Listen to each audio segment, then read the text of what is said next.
अस्सलाम वालेकुम दोस्तों, welcome back to our channel find Urdu. Gather gather का मतलब है इकट्ठा करना, जमा करना, इकट्ठा होना।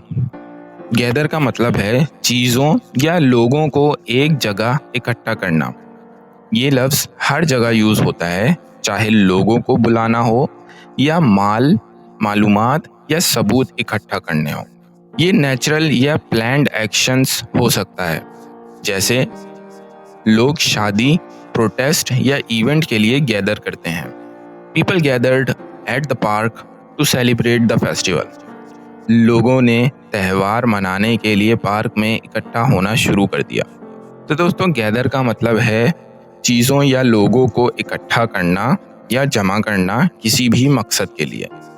उम्मीद है अब आपको गैदर का मतलब समझ में आ गया होगा। मिलते हैं नेक्स्ट वीडियो में। शुक्रिया।